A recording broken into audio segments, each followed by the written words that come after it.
Beirute, Líbano, janeiro de 1979. A mansão colonial francesa no bairro de Verdun brilha sob luzes douradas, enquanto convidados em trajes de gala atravessam o portão de ferro forjado. Mulheres com vestidos de seda conversam em francês e árabe, enquanto garçons circulam com bandejas de champanhe francês. A noiva, radiante em seu vestido branco bordado à mão em Paris, sorri para os fotógrafos. O noivo, elegante em smoking Armani, cumprimenta políticos libaneses e empresários sírios. 200 convidados celebram aquela que a alta sociedade beirutina considera o casamento do ano. O que nenhum dos presentes sabe é que a noiva nunca viu o noivo antes de 3 semanas atrás.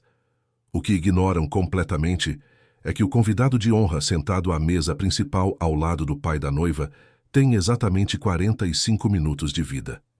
A Operação Primavera de Beirute exigiu 8 meses de planejamento meticuloso, 63 agentes espalhados por 4 países, 16 identidades falsas mantidas simultaneamente e a construção completa de 2 famílias inteiras que jamais existiram.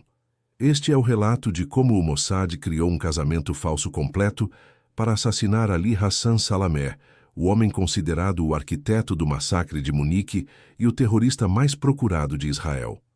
Ali Hassan Salameh nasceu em 1940, filho de Hassan Salameh, comandante militar palestino morto, enfrentando forças israelenses durante a Guerra de Independência de 1948. Aos 8 anos, Ali viu sua família fugir da aldeia de Kula durante a Nakba, carregando apenas fotografias de seu pai em uniforme militar. Refugiados no Líbano, ele cresceu ouvindo histórias de heroísmo paterno, repetidas por veteranos que visitavam sua mãe viúva. Adolescente, memorizou cada detalhe da batalha onde Hassan Salameh morreu, transformando a narrativa paterna em mitologia pessoal. Aos 17 anos, em 1957, Ali abandonou a escola para se juntar às primeiras células do Fatah, carregando na carteira uma foto desbotada do pai que nunca conheceu realmente. Sua ascensão foi meteórica. Diferente dos combatentes rurais que dominavam a resistência palestina, Salameh possuía sofisticação urbana rara. Estudou na Universidade Americana de Beirute, onde dominava inglês, francês e alemão além do árabe nativo. Frequentava os mesmos cafés que diplomatas e jornalistas ocidentais, vestia ternos italianos, citava Sartre em discussões políticas. Quando Yasser Arafat procurava alguém para missões que exigiam transitar em círculos europeus, escolhia Salameh. Em 1967, aos 27 anos, ele já comandava a Force 17, a guarda pretoriana pessoal de Arafat, composta pelos combatentes de elite da organização. Mas foi sua nomeação secreta como chefe de operações da Setembro Negro que o colocou definitivamente no radar israelense. A Setembro Negro nasceu após o massacre de palestinos na Jordânia, em setembro de 1970, quando o rei Hussein ordenou que seu exército esmagasse os fedaíns que desafiavam sua autoridade. Oficialmente, a Setembro Negro era uma organização separatista radical sem vínculos com o Fatah. Na realidade, era o braço de operações especiais da OLP, executando ataques que Arafat não podia reivindicar publicamente sem perder apoio internacional. Salameh comandava essa estrutura sombria a partir de Beirute, planejando sequestros de aviões, ataques a embaixadas e operações na Europa que mantinham a causa palestina nas manchetes globais. Sua obra-prima macabra veio em 5 de setembro de 1972. Munique, Alemanha Ocidental. Olimpíadas de 1972. 8 membros da Setembro Negro, usando uniformes de atletas, escalaram a cerca da Vila Olímpica às 4h30 da madrugada. Invadiram o apartamento da delegação israelense, mataram o treinador Moshe Weinberg e o halterofilista Yosef Romano, que tentaram resistir, e fizeram 9 atletas reféns. As exigências: libertação de 234 prisioneiros palestinos em Israel. Durante 16 horas, o mundo assistiu ao drama televisivo enquanto negociadores alemães tentavam desesperadamente uma solução. A operação de resgate alemã no aeroporto de Fürstenfeldbruck foi um desastre catastrófico. Atiradores mal posicionados, helicópteros sem blindagem, coordenação inexistente. Quando a fumaça dispersou, todos os 9 reféns israelenses estavam mortos, junto com 5 terroristas e um policial alemão. Israel enterrou suas vítimas enquanto Golda Meir, primeira-ministra de 74 anos com rosto de granito, fez um pronunciamento que entraria para a história. Em pé no Knesset, com voz controlada mas olhos furiosos, Meir declarou que Israel caçaria cada pessoa responsável por Munique até os confins da terra. Não haveria anistia, não haveria negociação, não haveria prescrição. Cada terrorista envolvido seria localizado e executado, levasse meses ou décadas. A imprensa mundial registrou suas palavras, mas poucos entenderam que aquilo não era retórica política. Era uma sentença de morte coletiva já em execução. Naquele mesmo dia, Meir havia autorizado a Operação Ira de Deus, ordenando ao Mossad que eliminasse todos os 11 planejadores e executores de Munique. Ali, Hassan Salameh, identificado pela inteligência israelense como o arquiteto central do massacre, encabeçava a lista. O problema era localizá-lo. Salameh se movimentava constantemente entre Beirute, Damasco, Bagdá e capitais europeias, nunca dormindo 2 noites no mesmo lugar, sempre cercado por guarda-costas da Force 17. Usava identidades múltiplas, documentos diplomáticos sírios, apoio dos serviços de inteligência de meia dúzia de países árabes. Pior ainda, tinha proteção da CIA através de contatos estabelecidos quando serviu como intermediário informal entre Arafat e Washington. A agência americana via Salameh como fonte valiosa de informação sobre facções palestinas radicais e como canal de comunicação com a OLP. Para o Mossad, isso significava que qualquer operação contra ele arriscava criar um incidente diplomático com os Estados Unidos. A primeira tentativa de eliminação foi em Lillehammer, Noruega, em julho de 1973. A equipe do Mossad, liderada por agentes experientes da Caesareia, a divisão de operações especiais, rastreou um homem identificado como Salameh, vivendo discretamente na pequena cidade norueguesa. Durante 2 semanas, estabeleceram padrões de vigilância, fotografaram o alvo entrando e saindo de seu apartamento, confirmaram detalhes físicos. Todas as verificações indicavam identificação positiva. Em 21 de julho, 6 agentes seguiram o homem até uma piscina pública, esperaram ele sair à noite com sua esposa grávida e atiraram nele na rua em frente a testemunhas. O problema devastador não era Ali Hassan Salameh. Era Ahmed Bouchiki, um garçom marroquino completamente inocente, que tinha a infelicidade de se parecer vagamente com o terrorista palestino. O fiasco foi total. Polícia norueguesa prendeu 6 agentes do Mossad em 48 horas. Interrogatórios revelaram detalhes embaraçosos da operação. Documentos falsos foram expostos publicamente. 2 agentes confessaram tudo em troca de sentenças reduzidas. A imprensa internacional escancarou métodos de inteligência israelense, queimando redes de Sayanim, os colaboradores judeus voluntários em países estrangeiros que apoiavam operações do Mossad.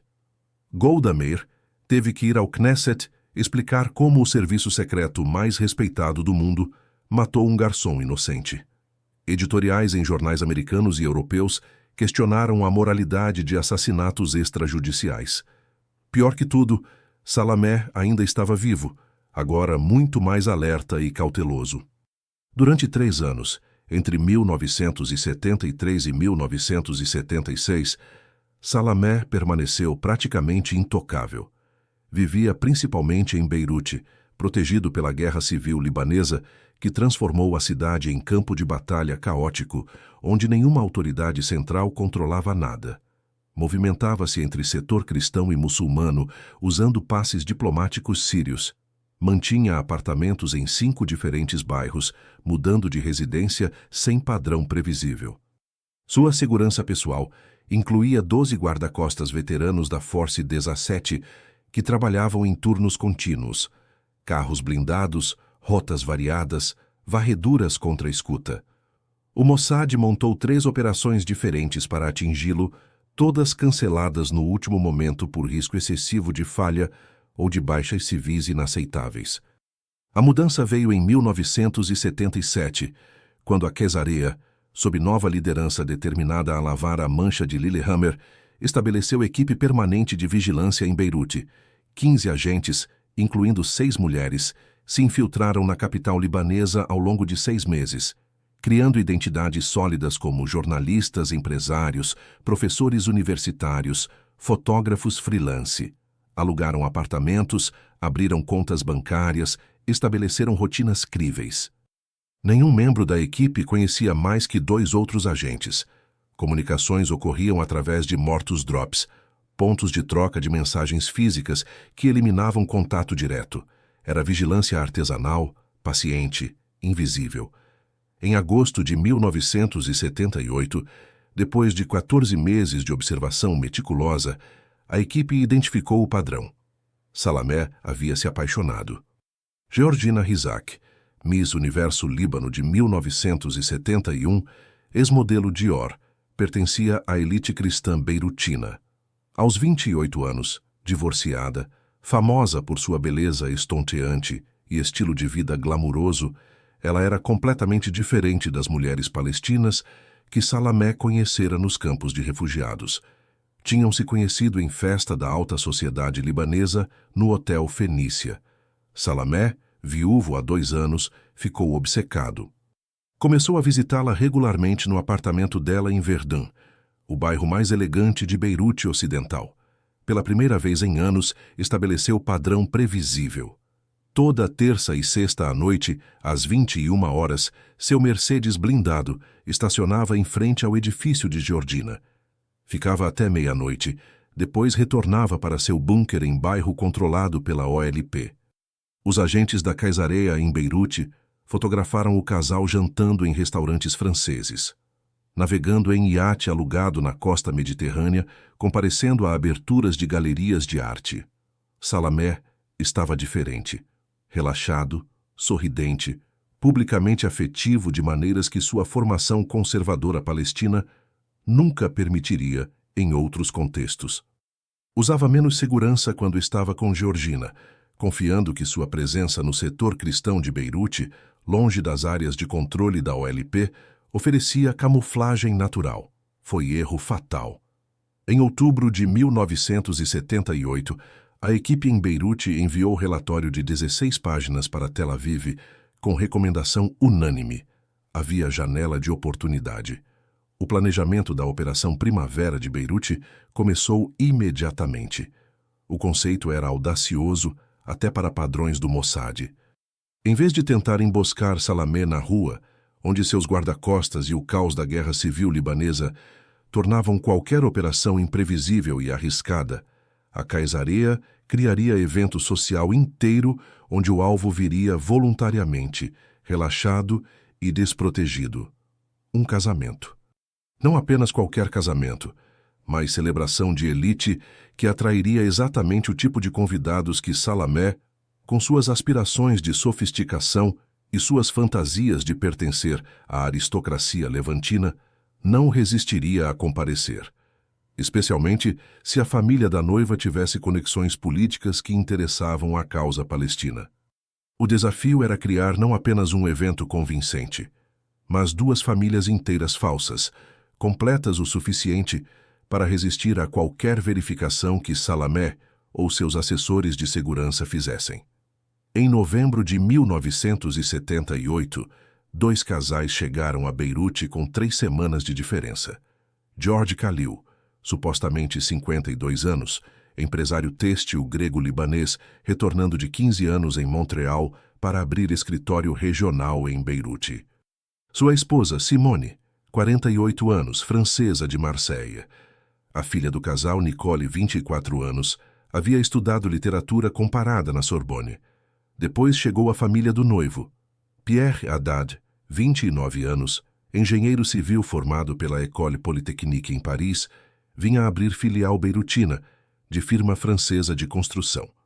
Seus pais, Antoine e Claudette, 55 e 50 anos, viviam em Paris há 30 anos, mas mantinham propriedades no Monte Líbano. Cada detalhe das identidades foi construído com obsessão paranoica por autenticidade. George Khalil alugou escritório de 200 metros quadrados na Rue Hamra, contratou secretária libanesa real, importou amostras de tecidos da Grécia, estabeleceu conta corporativa no Bank of Lebanon. Simone matriculou-se em curso de cerâmica na Universidade Americana de Beirute, frequentava missas na Catedral Maronita, comprava vegetais no mercado local todas as quartas-feiras. Nicole conseguiu emprego meio período ensinando francês em escola particular. Tinha colegas que a viam diariamente, estudantes que faziam lição de casa com ela. Pierre Haddad, de fato, trabalhava. Sua firma de construção tinha contratos reais. Ele visitava canteiros de obras. Reunia-se com empreiteiros libaneses. Tinha cartões de visita que funcionários de empresas locais guardavam. A família Khalil alugou apartamento mobiliado de 3 quartos em Verdun, o mesmo bairro onde Georgina Rizak vivia, a 3 quarteirões do edifício dela.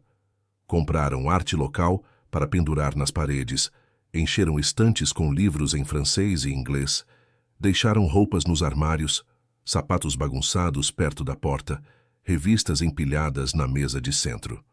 Fotografias de família falsa cobriam os móveis.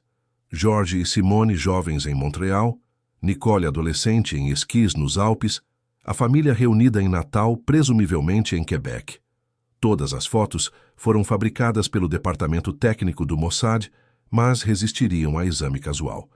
Vizinhos conheciam os Khalil, cumprimentavam no elevador, comentavam que Simone tinha sotaque francês encantador e que George parecia estressado com negócios. A família Haddad estabeleceu-se em Acrafie, bairro cristão do outro lado da linha verde que dividia Beirute. Pierre morava sozinho em apartamento menor, apropriado para jovem profissional, enquanto seus pais supostamente ficavam em hotel durante visitas periódicas de Paris. Mas Pierre era visto constantemente. Almoçava em restaurantes populares entre engenheiros, participava de eventos da Câmara de Comércio Franco-Libanesa, jogava tênis no clube esportivo local.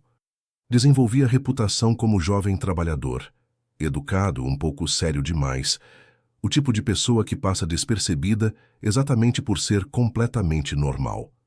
Em dezembro de 1978, 6 semanas após chegarem a Beirute, George Khalil compareceu à recepção política no consulado francês. Estava lá por ser empresário franco-libanês estabelecendo negócios, exatamente o tipo de pessoa convidada para tais eventos.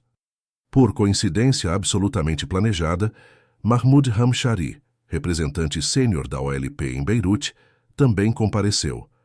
Hamshari, que conhecia Salamé havia 20 anos, foi abordado naturalmente por George durante coquetel. Conversaram sobre situação empresarial no Líbano, desafios da guerra civil, oportunidades apesar do caos.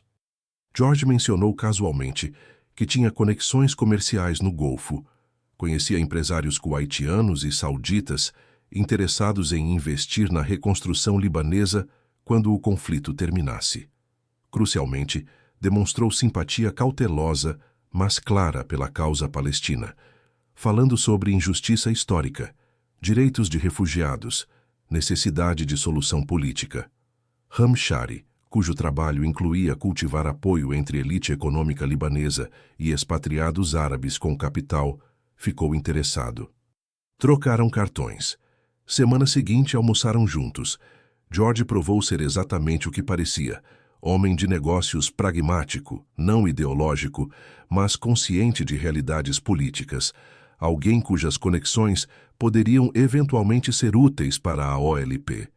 Durante almoço, George mencionou que sua filha Nicole estava noiva de jovem engenheiro, Pierre Haddad, outro franco-libanês retornando ao Líbano. Planejavam um casamento para janeiro.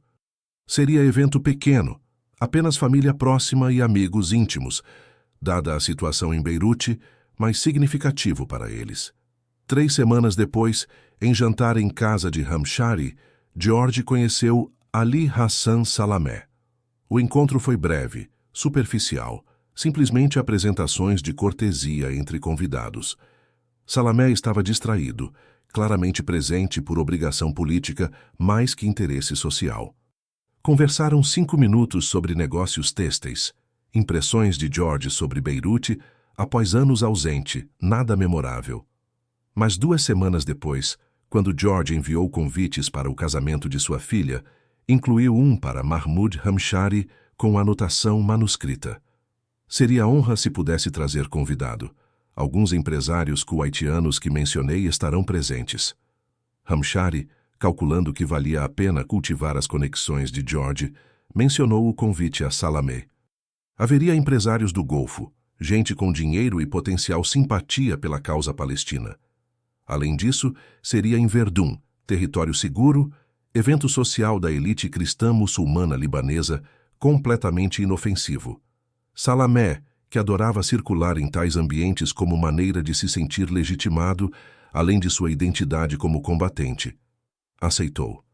Queria que Georgina o acompanhasse, mostrá-la em contexto social elegante, ser visto como casal.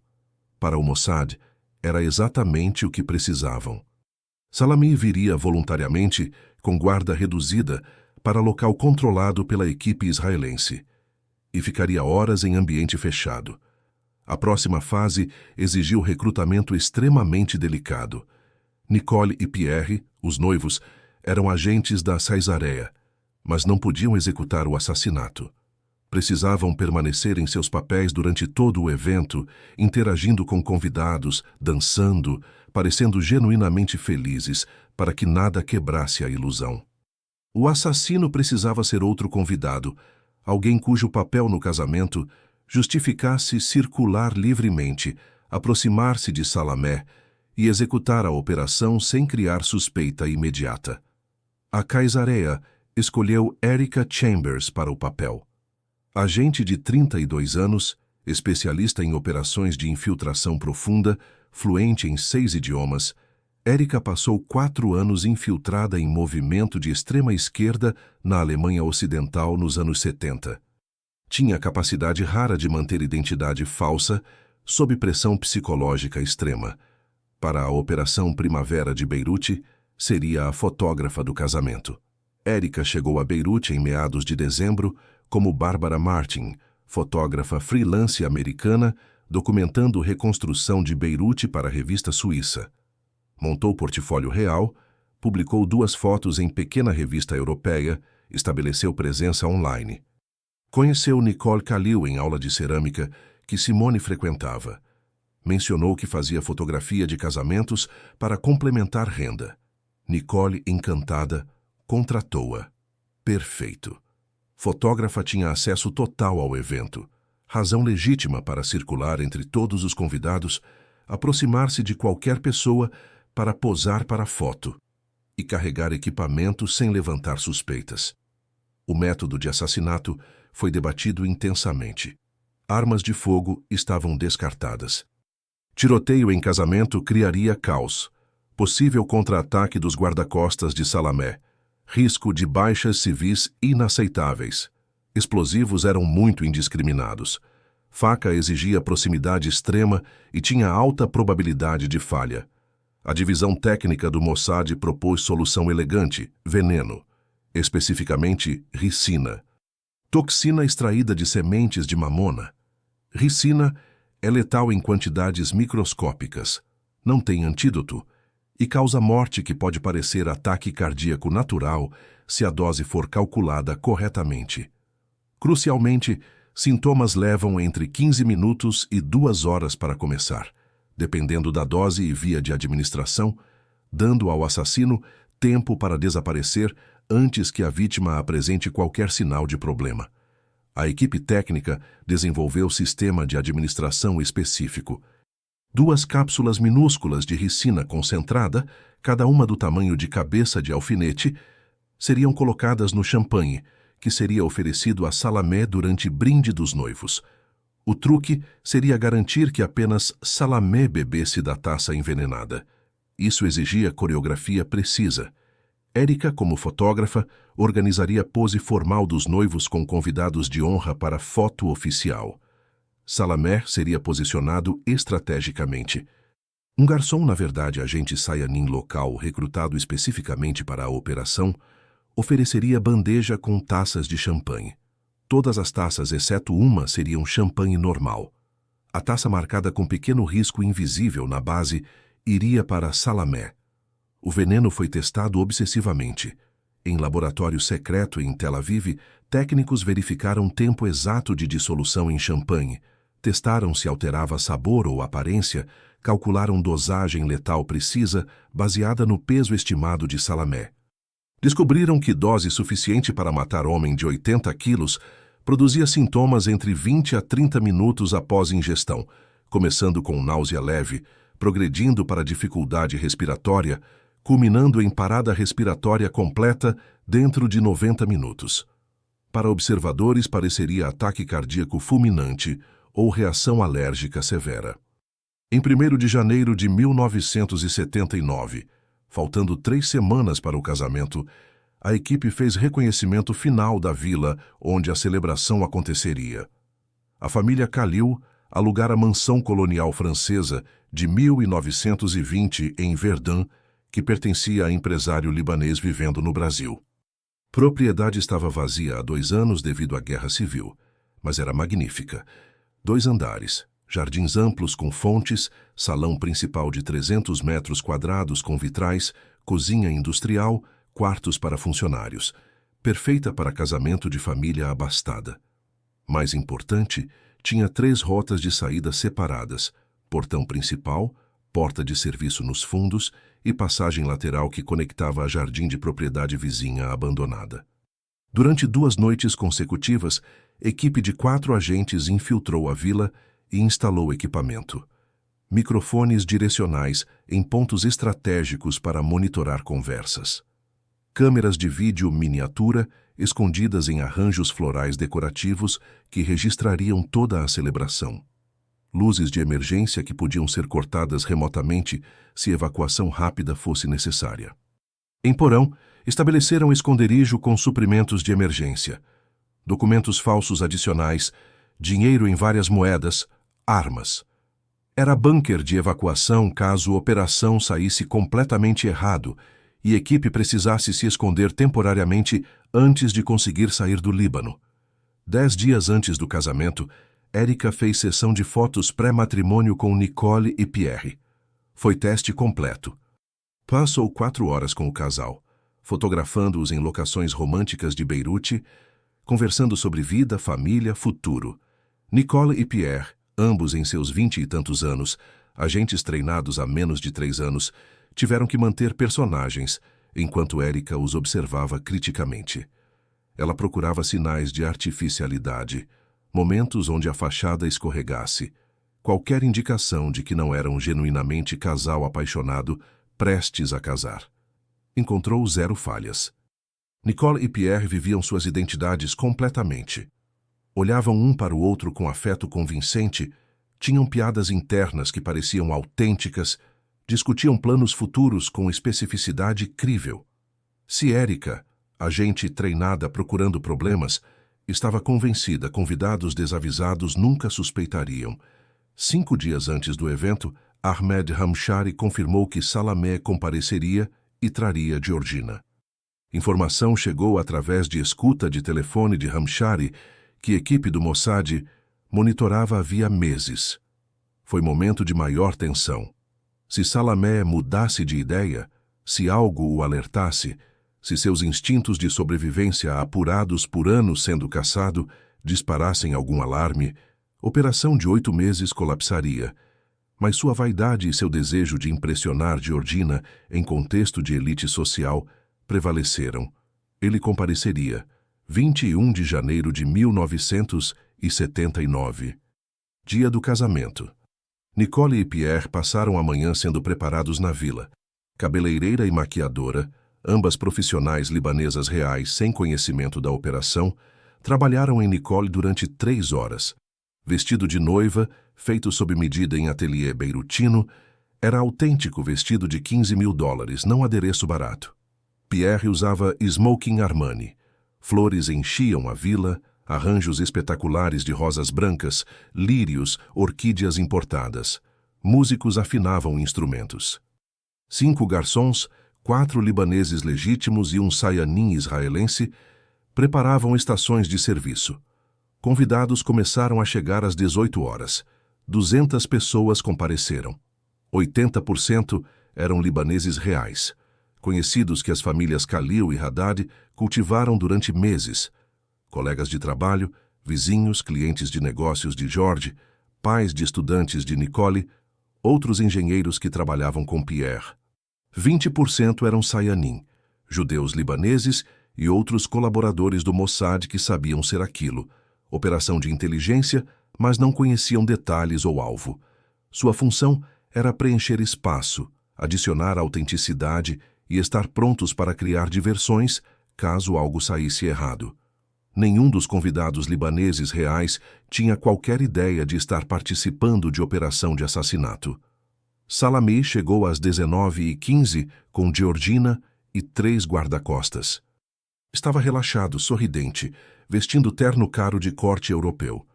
Georgina, deslumbrante em vestido valentino vermelho, atraía olhares. Cumprimentaram George Khalil na entrada, apresentaram parabéns aos noivos, aceitaram champanhe. Durante 1 hora, circularam entre convidados, conversaram com empresários libaneses e sauditas, riram de piadas, pareciam completamente à vontade. Salamé não trouxera seus guarda-costas principais da Force 17, apenas segurança discreta. Não usava colete à prova de balas. Estava pela primeira vez em anos completamente vulnerável. Érica fotografava obsessivamente, clicando centenas de fotos, movimentando-se entre grupos, posicionando pessoas para poses, cumprindo perfeitamente seu papel. Às 8h20, organizou a foto formal. Reuniu os noivos, pais de ambos os lados, e convidados de honra, incluindo Salamé e Georgina. Posicionou-os cuidadosamente para a composição, aparentemente ajustando luz e ângulo, mas, na verdade, colocando Salamé exatamente onde o garçom Sayanim poderia alcançá-lo facilmente. Quando todos estavam em posição, Érica sinalizou para o garçom. Ele aproximou-se com bandeja de champanhe para brinde tradicional. 10 taças na bandeja, 9 com champanhe normal. Uma, com minúsculo risco na base, continha champanhe com dose letal de ricina dissolvida. O garçom circulou oferecendo taças, começando pela esquerda do grupo. Nicole pegou primeira taça, Pierre segunda, George Khalil terceira. O garçom moveu-se metodicamente, seguindo ordem natural de servir. Quando chegou a Salamé, ofereceu a bandeja. Salamé estendeu a mão, pegou taça. A taça errada. A taça marcada estava uma posição à esquerda. Georgina, ao lado dele, pegou-a primeiro. Érica viu tudo através do visor da câmera. Tempo pareceu congelar. Georgina levantava a taça marcada em direção aos lábios. Salamé segurava a taça inofensiva. Operação de 8 meses estava a 3 segundos de matar pessoa completamente errada, enquanto o alvo escapava ileso. Érica não tinha tempo para pensar, apenas para agir. Gritou. Esperem, a luz está mal na foto, mas... Abaixou câmera, aproximou-se do grupo sob pretexto continuar 15.51 de ajustar posição de alguém. Ao passar por Salamé, tropeçou deliberadamente, esbarrando nele com força suficiente para fazer champanhe, espirrar de sua taça sobre o terno. Salamé recuou, olhando para a mancha no tecido. Érica desculpou-se profusamente, pegou o guardanapo, tentou secar o terno, criando comoção. Durante a confusão, o garçom ofereceu nova taça a Salamé. Desta vez, a taça correta, a marcada. Salamé aceitou, ainda ligeiramente irritado pela bagunça. Georgina ainda segurava sua taça não marcada. Crise evitada por reflexos e improviso de uma agente, mantendo o personagem, enquanto reescrevia a coreografia letal em tempo real. Todos levantaram taças. Nicole fez brinde tradicional, agradecendo família e amigos. Convidados beberam. Salamé bebeu sua taça inteira, champanhe envenenado deslizando por sua garganta, ricina começando o trabalho silencioso em seu sistema. Eram 8h28 da noite. A partir daquele momento, Ali Hassan Salamé tinha entre 20 e 40 minutos de vida, dependendo de quão rapidamente o veneno seria absorvido por seu sistema. Ele não sabia. Ninguém ao redor dele sabia, exceto 4 pessoas, Érica, o garçom, e 2 outros agentes da quesaria misturados entre convidados. Nicole e Pierre, os noivos, não sabiam que o veneno havia sido administrado. Tinham sido informados apenas de que algo aconteceria durante a festa, mas não quando ou como. Precisavam permanecer genuinamente ignorantes e surpresos quando Salamé colapsasse. 20 minutos depois, às 8h48, Salamé disse algo para Georgina. Ela olhou preocupada. Ele tocou a própria garganta. Seus guarda-costas, treinados para detectar sinais de problema, aproximaram-se. Salamé gesticulou que estava bem, apenas indigestão talvez, muita comida. Mas sua respiração estava mudando, ficando superficial. Rosto começou a ficar pálido. Às 8h52 pediu para sentar. Um dos guarda-costas trouxe cadeira. Convidados próximos perceberam que algo estava errado. Círculo formou-se ao redor dele. Georgina gritou por médico.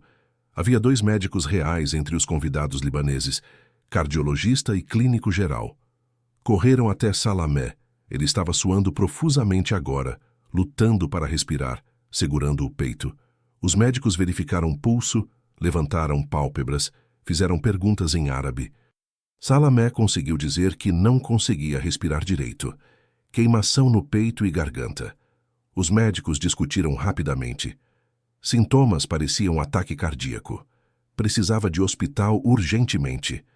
Guarda-costas correram para trazer o Mercedes blindado de Salamé para a entrada da vila. Às 9h03, enquanto guarda-costas tentavam levar Salamé para o carro, ele convulsionou.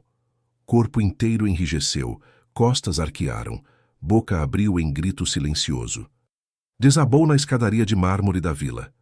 Georgina estava histérica, gritando o nome dele, tentando alcançá-lo enquanto os médicos o viravam de lado. Um dos médicos começou respiração boca a boca. O outro fazia compressões torácicas. Convidados assistiam horrorizados. Nicole chorava, abraçada a Pierre, ambos parecendo genuinamente chocados. Érica continuava fotografando tudo, porque era o que fotógrafa em pânico faria, e porque precisava manter personagem até o fim absoluto. Às 9h16, Ali Hassan Salamé parou de respirar. Um dos médicos continuou ressuscitação por mais 8 minutos antes de desistir e confirmar morte. Eram 9h24 da noite. Salamé estava morto há exatamente 56 minutos após beber o champanhe envenenado. Causa aparente da morte: ataque cardíaco fulminante. Georgina estava em colapso, sendo amparada por amigas.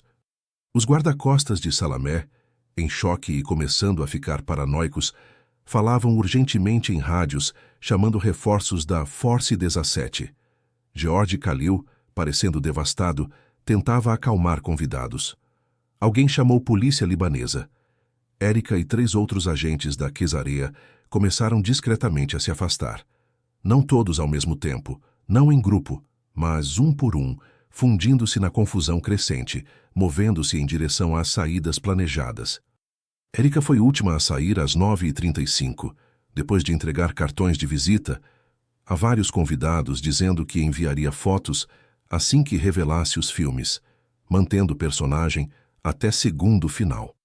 Saiu pela porta lateral que conectava a jardim da propriedade vizinha abandonada, onde carro com motorista Sayanin a esperava.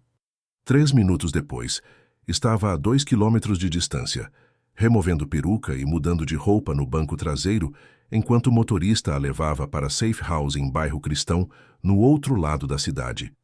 Polícia libanesa chegou às 9h40. Forças de segurança sírias, alertadas pelos guarda-costas de Salamé que tinham conexões com inteligência síria, chegaram 15 minutos depois. Seguiu-se confusão jurisdicional barroca típica do Líbano da Guerra Civil. Quem estava no comando? Polícia local? Sírios? Forças da OLP que começavam a cercar a vila? Os médicos libaneses insistiram que parecia ataque cardíaco natural. Guarda-costas insistiam que Salamé estava perfeitamente saudável. Tinha 28 anos, não fumava, fazia exercícios, Não tinha histórico familiar de problemas cardíacos. Tinha que ser assassinato. Mas como? Sem tiros, sem feridas, sem sinais de trauma. Investigação improvisada começou ali mesmo. Questionaram a família Khalil. George, Simone e Nicole, todos treinados para resistir a interrogatório, responderam perguntas com confusão convincente e horror genuíno parecente.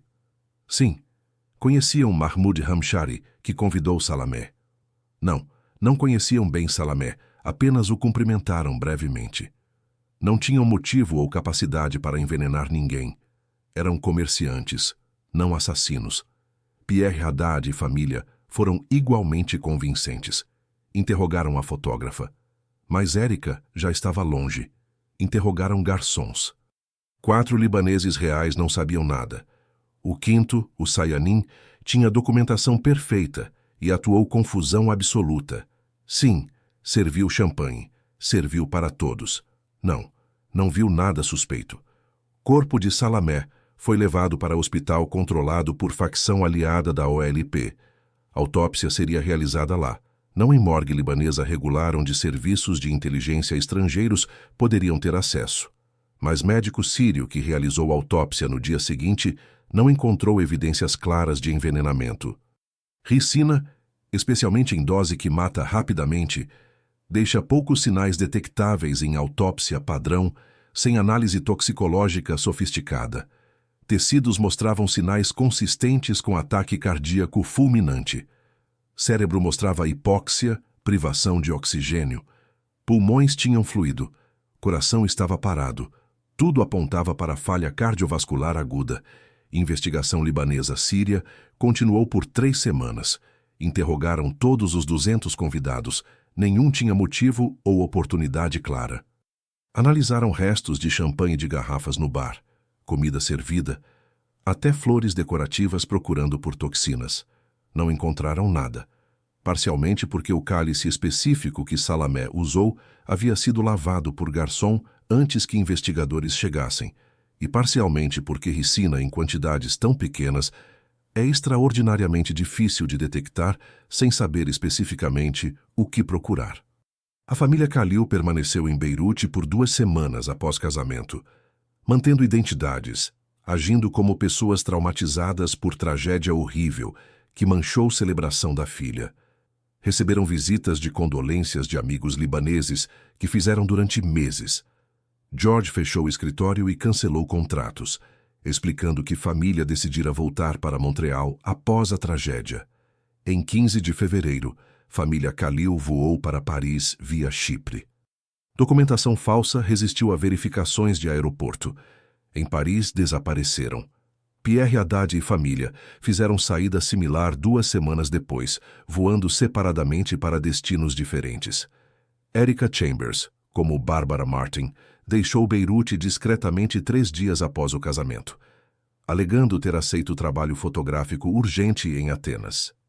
Sua saída foi a mais arriscada porque serviços de inteligência sírios haviam começado a procurar especificamente por fotógrafa do casamento, suspeitando que posição dela ofereceria a oportunidade ideal para administrar veneno. Mas para quando intensificaram busca, ela já estava fora do Líbano. Com um passaporte diferente, aparência alterada, impossível de rastrear. Demorou quase 2 meses para serviços de inteligência sírios e OLP confirmarem definitivamente que o casamento inteiro foi operação do Mossad. Descobriram que família Khalil nunca existira. Escritório têxtil em Beirute foi fechado por proprietário fictício. Apartamento em Verdun foi abandonado. Aluguel pago antecipadamente por 6 meses. Firma de construção de Pierre Haddad também evaporou. Investigadores sírios finalmente localizaram a fotógrafa em registros de imigração do Chipre, mas rastro terminava ali. Israel nunca confirmou oficialmente a operação. Porta-voz do Mossad, quando questionado anos depois por jornalistas, deu resposta padrão. Não confirmamos nem negamos operações específicas de inteligência. Para Georgina Rizak, trauma foi devastador e duradouro. Ela estava ao lado do homem que amava quando ele morreu, segurando a mão dele enquanto médicos tentavam ressuscitá-lo, incapaz de fazer qualquer coisa enquanto vida dele escapava. Durante meses após a morte de Salamé, sofreu pesadelos recorrentes onde revivia aqueles momentos. Acordava gritando, dizendo amigos, incapaz de dormir mais que algumas horas por noite. Pior, era conhecimento crescente, conforme investigação revelava a natureza da operação, de que tudo aquilo foi encenado. O casamento lindo que ela compareceu, os noivos sorridentes, as famílias calorosas, nada foi real. Tudo foi teatro elaborado com um único propósito: matar Ali. Ela não conseguia processar a magnitude da coisa. Quantas pessoas estiveram envolvidas? Quantos meses de planejamento? Quanto dinheiro foi gasto criando famílias inteiras, alugando apartamentos, comprando roupas, organizando festa elaborada, tudo para um momento de 56 minutos onde veneno trabalhava enquanto ela dançava, sem saber que homem ao lado dela estava morrendo? A precisão fria disso, cálculo brutal, destruiu algo nela. Procurou terapia. Mas como explicar para a terapeuta libanesa durante guerra civil que seu trauma vinha de ser extra não remunerada em operação de assassinato cinematográfica? Para os agentes do Mossad envolvidos, custo psicológico foi diferente, mas real. Nicole, a noiva falsa, passou 8 meses construindo vida inteira em Beirute. Tinha amigas libanesas que confiavam nela, estudantes que a admiravam, vizinhos que a cumprimentavam carinhosamente. Em 21 de janeiro, ela dançou em seu casamento falso. Abraçou aquelas pessoas, aceitou parabéns e presentes, sabendo que homem morrendo em escadaria era o objetivo central de toda aquela mentira. Depois, desapareceu. Nunca voltou a falar com nenhuma daquelas pessoas. Elas provavelmente ainda se perguntam o que aconteceu com Nicole Khalil, a professora francesa gentil que fugiu após tragédia em seu casamento. Relatórios psicológicos internos do Mossad sobre agentes da Operação Primavera de Beirute, parcialmente vazados décadas depois, mencionam que vários sofreram o que um terapeuta descreveu como cisma de identidade prolongada. Viveram mentiras tão completamente, construíram personagens tão detalhados, que partes daquelas identidades falsas permaneceram com eles. Nicole admitiu em sessão de debriefing que às vezes esquecia seu nome real ao acordar, respondendo instintivamente a Nicole por meses após retornar a Israel. Pierre sonhava em francês, língua que tinha falado exclusivamente durante a operação e precisava lembrar conscientemente de voltar para hebraico. O debate ético sobre a operação continua até hoje entre analistas de inteligência e acadêmicos que estudam operações clandestinas. A Operação Primavera de Beirute representa dilema moral fascinante. É eticamente diferente criar casamento falso elaborado para assassinar alguém comparado a simplesmente atirar nele na rua. O Mossad gastou recursos enormes, envolveu dezenas de pessoas inocentes sem seu conhecimento, criou evento social celebrando amor e união e usou tudo como fachada para homicídio. Alguns argumentam que sofisticação e engano massivo tornam o assassinato moralmente pior. Outros argumentam que método preciso minimizou o risco de baixas civis comparado a bombardeio ou tiroteio que poderia matar dúzias de inocentes. O que permanece indiscutível é eficácia. Ali Hassan Salamé, homem que sobreviveu a 5 tentativas de assassinato diferentes, que manteve vigilância paranoica durante anos, que nunca dormiu no mesmo lugar 2 noites seguidas, foi morto porque encontraram vulnerabilidade humana universal. Desejo de pertencer, necessidade de ser visto como mais que combatente, aspiração de celebrar momentos normais de felicidade social. O Mossad transformou aquele desejo em arma letal.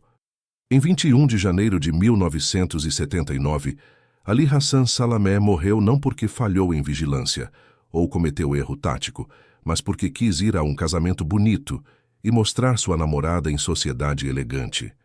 Essa vulnerabilidade humana, mais que qualquer falha de segurança, foi explorada com precisão cirúrgica por agência de inteligência disposta a dedicar 8 meses, 63 agentes e milhões de dólares para criar mentira perfeita.